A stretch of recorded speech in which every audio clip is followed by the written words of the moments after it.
श्रीमद् भगवत महापुराण चतुर्थ स्कंद अथाष्टो अध्याय ध्रुव का वनगमन। श्री मैत्रेय जी कहते हैं, शत्रुसूदन, विदुर जी, सनकादि, नारद, ऋतु, यश, अरुणी और यति ब्रह्मा जी के इन नैमिष्टिक ब्रह्मचारी पुत्रों ने गृहस्थ आश्रम में प्रवेश नहीं किया, अतः उनके कोई संतान नहीं हुई। अधर्म भी ब्रह्मा जी का ही पुत्र था। उसकी पत्नी का नाम था मृषा। उसके दंभ नामक पुत्र और माया नाम की कन्या हुई। उन दोनों को निश्रित ले गया क्योंकि उसके कोई संतान न थी। दंभ और माया से लोभ और निकृति सटसा का जन्म हुआ। उनसे क्रोध और हिंसा तथा उनसे कली, कलह और उसकी बहन दुरुति, गाली उत्पन्न हुए। साधु शिरोमणि फिर दुरुति से कली ने भय और मृत्यु को उत्पन्न किया तथा उन दोनों के संयोग से यातना और निरय नरक का जोड़ा उत्पन्न हुआ। निष्पाप विदुर जी, इस प्रकार मैंने संक्षेप में तुम्हें प्रलय का कारण रूप अधर्म का वंश सुनाया। यह अधर्म का त्याग कराकर पुण्य संपादन में हेतु बनता है। अतः इसका वर्णन 3 बार सुनकर मनुष्य अपने मन की मलिनता दूर कर लेता है। कुरुनंदन, अब मैं श्री हरि के अंश ब्रह्मा जी के अंश से उत्पन्न हुए पवित्र कीर्ति महाराज स्वयंभू मनु के पुत्रों के वंश का वर्णन करता हूँ। महारानी शतरूपा और उनके पति स्वयंभू मनु ने प्रियव्रत और उत्तानपाद ये 2 पुत्र हुए। भगवान वासुदेव की कला से उत्पन्न होने के कारण ये दोनों संसार की रक्षा में तत्पर रहते थे। उत्तानपाद के सुनीति और सुरुचि नाम की 2 पत्नियां थीं। उनमें सुरुचि राजा को अधिक प्रिय थी। सुनीति, जिसका पुत्र ध्रुव था, उन्हें वैसी प्रिय नहीं थी। एक दिन राजा उत्तानपाद सुरुचि के पुत्र उत्तम को गोद में बिठाकर प्यार कर रहे थे। उसी समय ध्रुव ने भी गोद में बैठना चाहा, परंतु राजा ने उसका स्वागत नहीं किया।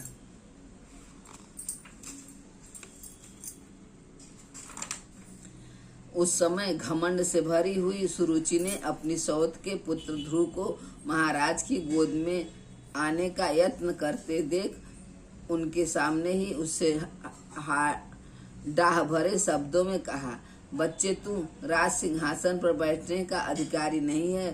तू भी राजा का ही बेटा है। इससे क्या हुआ? तुझको मैंने तो अपनी कोख में नहीं धारण किया। तू अभी नादान है। तुझे पता नहीं है कि तूने किसी दूसरी स्त्री के गर्भ से जन्म लिया है, तभी तो ऐसे दुर्लभ विषय की इच्छा कर रहा है। यदि तुझे राज सिंहासन की इच्छा है तो तपस्या करके परम पुरुष श्री नारायण की आराधना कर और उनकी कृपा से मेरे गर्भ में आकर जन्म ले। श्री मैत्रेय जी कहते हैं, विदुर जी, जिस प्रकार डंडे की चोट खाकर सांप फुफकार कर मारने लगता है, उसी प्रकार अपनी सौतेली माँ के कठोर वचनों से घायल होकर ध्रुव क्रोध के मारे लंबी लंबी सांस लेने लगे। उसके पिता चुपचाप यह सब देखते रहे, मुंह से एक शब्द भी नहीं बोले। तब पिता को छोड़कर ध्रुव रोता हुआ अपनी माता के पास आया और उसके दोनों होठ फड़क रहे थे और वह सिसक कर रो रहा था। सुनीति ने बेटे को गोद में उठा लिया और जब महल के दूसरे लोगों से अपनी मौत सुरुचि की कही हुई बातें सुनी, तब उसे भी बड़ा दुख हुआ। उसका धीरज टूट गया। वह दावानल से जली हुई बेल के समान शोक से संतप्त होकर मुरझा गई तथा विलाप करने लगी। सौत की बातें याद आने से उसके कमल सरीखे नेत्रों में आंसू भर आए। उस बेचारी को तो अपने दुख पारावार का कहीं अंत ही नहीं दिखाई देता था। उसने गहरी सांस लेकर ध्रुव से कहा, बेटा, तू दूसरों के लिए किसी प्रकार के अमंगल की कामना मत कर। जो मनुष्य दूसरों को दुख देता है, उसे स्वयं ही उसका फल भोगना पड़ता है। सुरुचि ने जो कुछ कहा ठीक ही है, क्योंकि महाराज को मुझे पत्नी तो क्या, दासी स्वीकार करने में भी लज्जा आती है। तूने मुझ मंद भागिनी के गर्भ से ही जन्म लिया है और मेरे ही दूध से तू पला है। बेटा, सुरुचि ने तेरी सौतेली माँ होने पर भी बात बिल्कुल ठीक कही है। अतः यदि राजकुमार उत्तम के समान राज सिंहासन पर बैठना चाहता है तो द्वेष भाव छोड़कर उसी का पालन कर। बस श्री अधोज छज्ज भगवान के चरण कमलों की आराधना में लग जा। संसार का पालन करने के लिए सतगुणों को अंगीकार करने वाले उन श्री हरि के चरणों की आराधना करने से ही तेरे परदादा श्री ब्रह्मा जी को वह सर्वश्रेष्ठ पद प्राप्त हुआ है, जो मन और प्राणों को जीतने वाले मुनियों के द्वारा भी वंदनीय है। इसी प्रकार तेरे दादा स्वयंभू मनु ने भी बड़ी बड़ी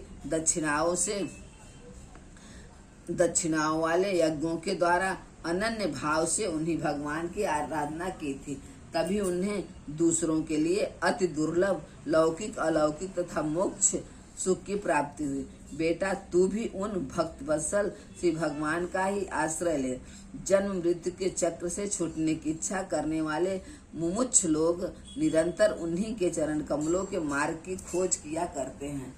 तू स्वधर्म पालन से पवित्र हुए अपने चित्त में श्री पुरुषोत्तम भगवान को बैठा ले तथा अन्य सबका चिंतन छोड़कर केवल उन्हीं का भजन कर।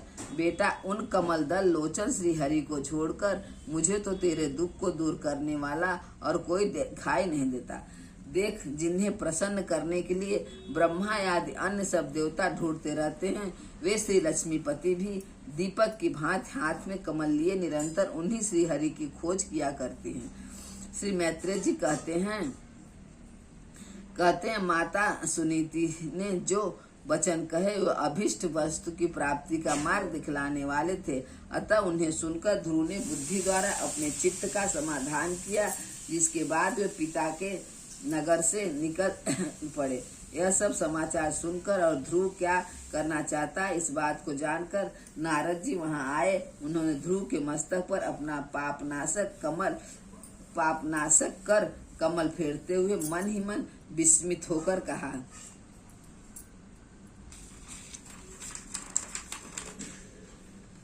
अहो, क्षत्रियों का कैसा अद्भुत तेज है, जो थोड़ा सा भी मान भंग नहीं सह सकते।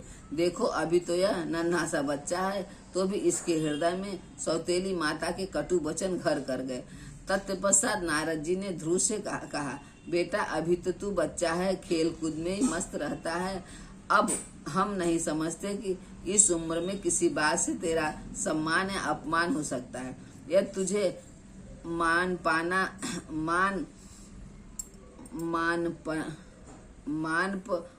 का विचार ही हो तो बेटा, असल में मनुष्य के असंतोष का कारण मोह के सिवा और कुछ नहीं है। संसार में मनुष्य अपने कर्मानुसार ही मान अपमान या सुख दुख आदि को प्राप्त होता है।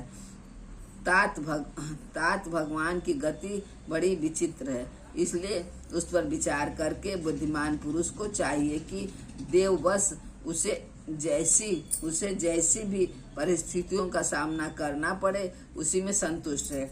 अब माता के उपदेश से तुम वेग साधन द्वारा जिन भगवान की कृपा प्राप्त करने चला है, मेरे विचार से साधारण पुरुषों के लिए उन्हें प्रसन्न करना बहुत ही कठिन है। योगी लोग अनेकों जन्मों तक अनासक्त रहकर समाधि योग के द्वारा बड़ी बड़ी कठोर साधनाएं करते रहते हैं, परंतु भगवान के मार्ग का पता नहीं पाते। इसलिए तुम यह व्यर्थ का हठ छोड़ दे और घर लौट जा। बड़ा होने पर जब परमार्थ साधन का समय आवे तब उसके लिए प्रयत्न कर लेना। विधाता के विधान के अनुसार सुख दुख तो कुछ भी प्राप्त हो, उसी में चित्त को संतुष्ट रखना चाहिए। यूं कहने वाला पुरुष मोहमय संसार से पार हो जाता है। मनुष्य को चाहिए कि अपने से अधिक गुणवान को देखकर प्रसन्न हो, जो कम गुण वाला हो उस पर दया करे और जो अपने समान गुण वाला हो उससे मित्रता भाव रखे। यूं करने से उसे दुख कभी नहीं दबा सकते। ध्रुव ने कहा, भगवान, सुख दुख से जिनका चित्त चंचल हो जाता है उन लोगों के लिए आपने कृपा करके शांति का यह बहुत अच्छा उपाय बतलाया, परंतु मुझ जैसे अज्ञानियों की दृष्टि यहाँ तक नहीं पहुँच पाती। इसके सिवा मुझे घोर क्षत्रिय स्वभाव प्राप्त हुआ, अतः वे मुझ में विनय का प्राय अभाव है। सुरुचि ने अपने कटु वचन रूपी बाणों से मेरे हृदय को विदीर्ण कर डाला है, इसलिए उसमें आपका यह उपदेश नहीं ठहर पाता। ब्राह्मण, मैं उस पद पर अधिकार करना चाहता हूँ जो त्रिलोकी में सबसे श्रेष्ठ है तथा जिस पर मेरे बाप दादे और दूसरे कोई भी आरूढ़ नहीं हो सकते। आप मुझे उसी की प्राप्ति का कोई अच्छा सा मार्ग बतलाइए। आप भगवान ब्रह्मा जी के पुत्र और संसार के कल्याण के लिए ही बीड़ा बजाते हैं, सूर्य की भांति त्रिलोकी में विचरा करते हैं। श्री मैत्रेय जी कहते हैं, ध्रुव की बात सुनकर भगवान नारद जी बड़े प्रसन्न हुए और उस पर कृपा करके इस प्रकार सदुपदेश देने लगे। श्री नारद जी ने कहा, बेटा, तेरी माता सुनीति ने तुझे जो कुछ बताया है वही तेरे लिए परम कल्याण का मार्ग है। भगवान वासुदेव ही वह उपाय है, इसलिए तू चित्त लगाकर उन्हीं का भजन कर। जिस पुरुष को अपने लिए धर्म, अर्थ, काम और मोक्ष रूप पुरुषार्थ की अभिलाषा हो, उसके लिए उनकी प्राप्ति का उपाय एकमात्र श्री हरि के चरणों का सेवन ही है। बेटा, तेरा कल्याण होगा। अब तू श्री यमुना जी के तटवर्ती परम पवित्र मधुबन को जा। वहाँ श्री हरि का नित्य निवास है। वहाँ श्री कालिंदी नदी के निर्मल जल में तीनों समय स्नान करके नित्य कर्म से निवृत्त हो यथाविधि आसन बिछाकर स्थिर भाव से बैठना। फिर रेचक, पूरक और कुंभक 3 प्रकार के प्राणायाम से धीरे धीरे प्राण, मन और इंद्रियों के दोषों को दूर कर धैर्य युक्त मन से परम गुरु श्री भगवान का इस प्रकार ध्यान करना। भगवान के नेत्र और मुख निरंतर प्रसन्न रहते हैं। उन्हें देखने से ऐसा मालूम होता है कि वो प्रसन्नता पूर्वक भक्त को वर देने के लिए उद्धत हैं। उनकी नासिका, भौहें और कपोल बड़े ही सुहावने हैं। वे सभी देवताओं में परम सुंदर हैं। उनकी तरुण अवस्था है, तभी अंग बड़े सुडोल हैं। लाल लाल ओठ और रत्नारे नेत्र हैं। वे प्रणतः जनों की आश्रय देने वाले अपार सुखदायक शरणागत वत्सल और दया के समुद्र हैं।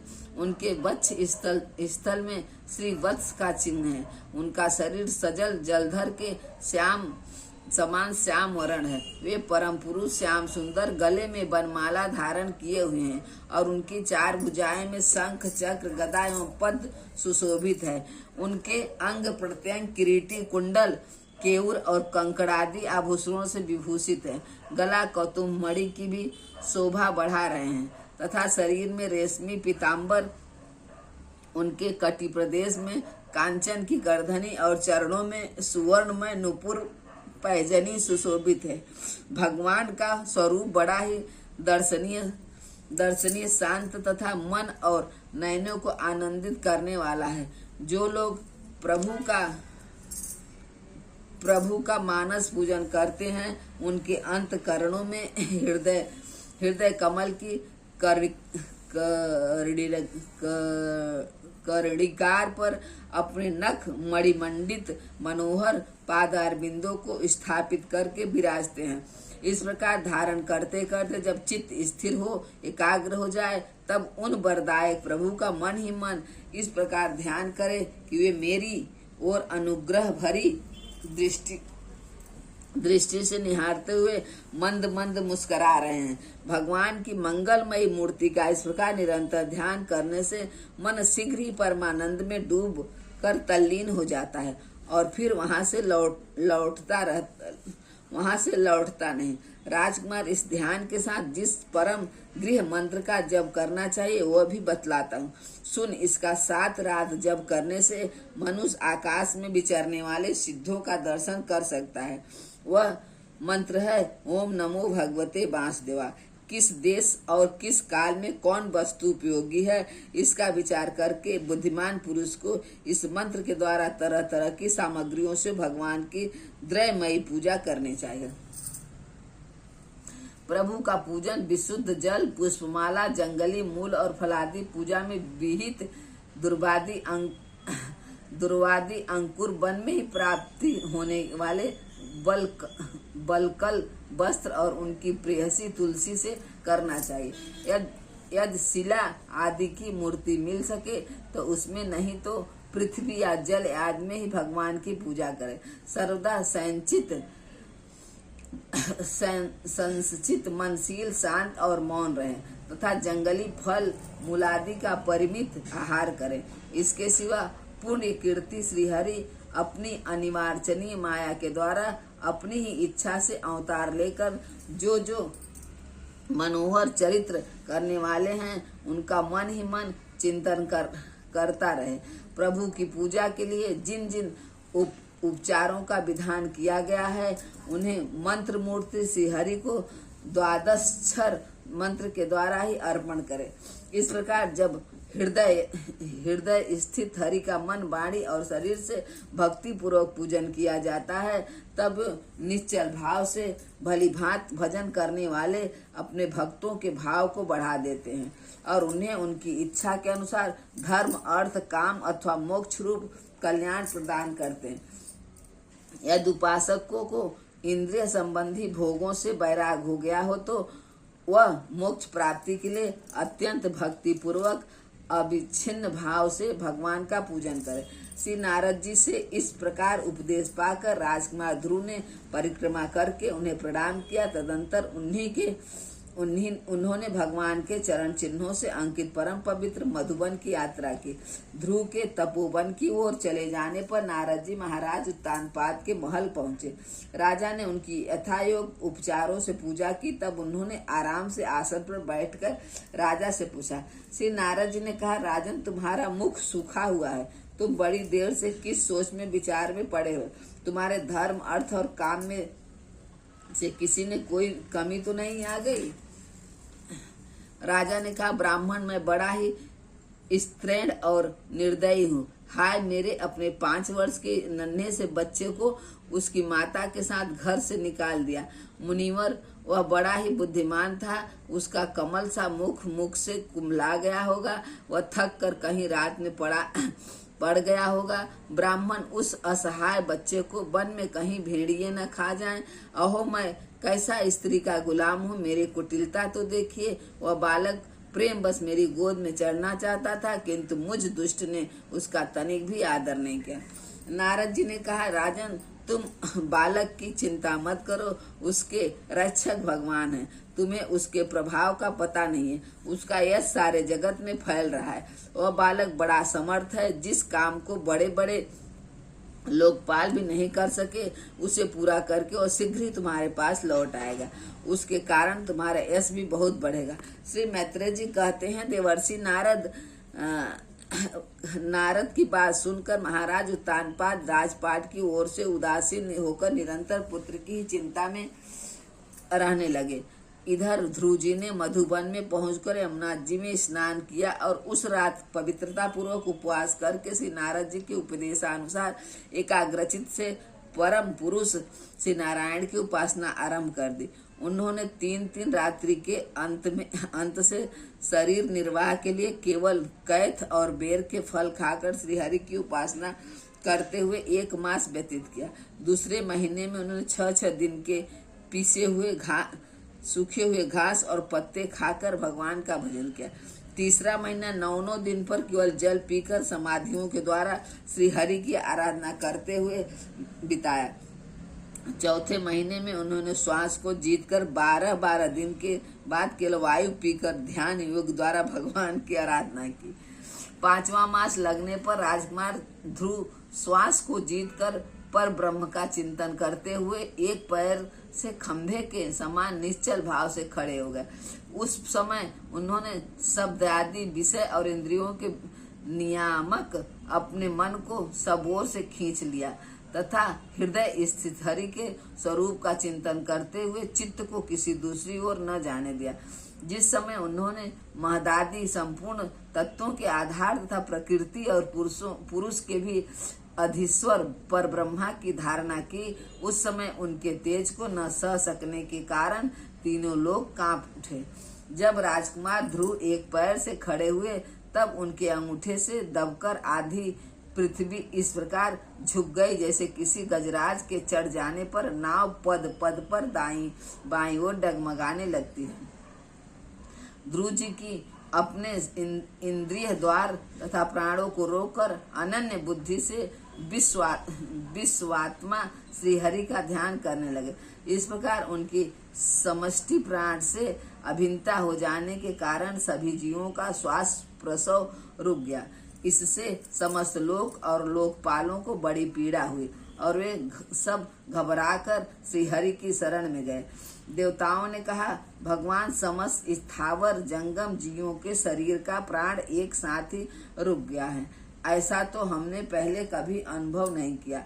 आप शरणागतों की रक्षा करने वाले हैं। अपनी शरण में आए हुए हम लोगों को इस दुख से छुड़ाइए। श्री भगवान ने कहा, देवताओं, तुम डरो मत। उत्तानपाद के पुत्र ध्रुव ने अपने चित्त को मुझ विश्वात्मा में लीन कर लिया है। इस समय मेरे साथ उसकी अभेद धारणा सिद्ध हो गई। इसी से उसके प्राण निरोध से तुम सबका प्राण भी रुक गया है। अब तुम अपने अपने लोक को जाओ। मैं उस बालक को इस दुष्कर तब से निवृत्त करूंगा। बोलो सियावर रामचंद्र की जय, पवन पुत्र हनुमान की जय। श्रीमद् भागवत महापुराणे पारमहंसा संहिता चतुर्थ स्कंधे ध्रुव चरित्र अष्टमो अध्याय समाप्त। 8वां अध्याय समाप्त। हरे राम राम राम हरे हरे।